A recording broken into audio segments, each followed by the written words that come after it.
Shalom, saya Anggun Sesmi Arisanti dari Sekolah Tinggi Agama Katolik Negeri Pontianak.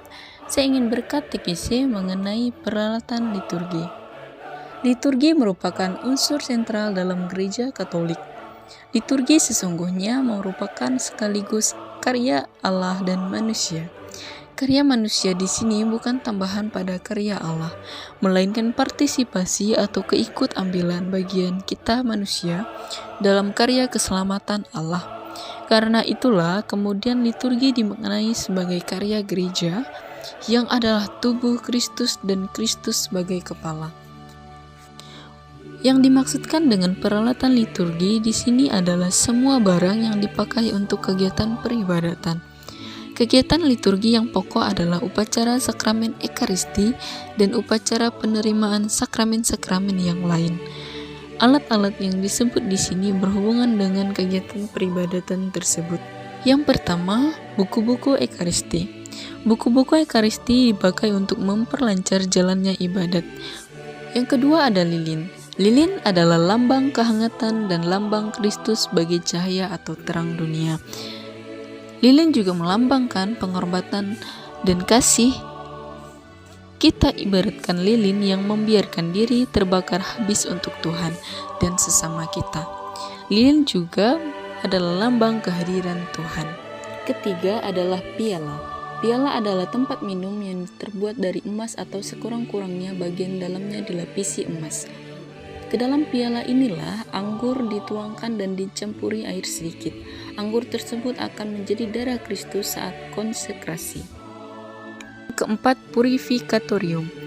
Purifikatorium adalah selai kain kecil persegi panjang untuk mengeringkan piala. Fungsi purifikatorium sama dengan sarbet atau lap makan, maka sering disebut juga lap piala. Kelima adalah sendok kecil. Sendok kecil digunakan imam untuk mencampurkan air sedikit ke dalam piala berisi anggur. Karena air yang dibutuhkan hanya sedikit, maka sendoknya pun kecil. Keenam adalah patena. Patena adalah sejenis piring kecil pipi yang terbuat dari logam berlapiskan emas. Patena adalah tempat meletakkan hosti besar untuk Ekaristi. 7. Pala. Pala adalah kain linen berwarna putih yang dikeraskan untuk menutup piala dan patena. Kemudian yang kedelapan, korporal. Korporal adalah selai kain segi empat yang dibentangkan di atas meja altar, fungsinya sebagai alas untuk piala, sibori, dan bahan persembahan yang lain. Yang kesembilan, sibori. Sibori adalah semacam piala besar yang punya tutup untuk menyimpan sakramen Maha Kudus.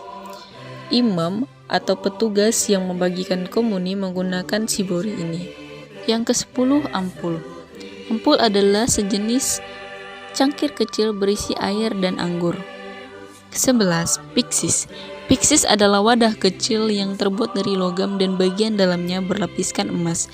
Gunanya untuk menyimpan hosti besar atau hosti kudus yang akan dikirimkan kepada orang sakit. Yang ke-12, lavabo. Lavabo adalah tempat cuci tangan imam. Dalam Ekaristi, imam melakukan pembasuhan tangan sesudah persembahan dan pendupaan. Pembasuhan tangan diberi arti rohani sebagai ungkapan kesucian hati yang diperlukan untuk Ekaristi. Piruk atau pendupaan adalah alat terbuat dari kekuningan untuk mendupai sakramen Maha Kudus, altar, salib, bahan persembahan, dan umat yang mengikuti upacara liturgi. Yang ke-14 ada monstran. Monstran adalah kata Latin yang berarti yang memperlihatkan. Monstran ini adalah alat yang terbuat dari emas atau bahan lain yang pantas untuk memperlihatkan sakramen Maha Kudus sewaktu perarakan atau ibadat pujian. Yang ke-15, lunula. Lunula adalah benda berbentuk bulan sabit terbuat dari emas untuk mengapit hosti kudus yang ditempatkan dalam monstran. Ke-16, kustodia. Kustodia adalah semacam sibori kecil tempat menyimpan hosti besar yang sudah diapit dalam lunula. Hosti besar yang sudah dipakai untuk ibadat pujian atau perarakan lalu disimpan dalam kustodia yang ditudungi dalam kain putih keemas. 17. Tempat minyak suci.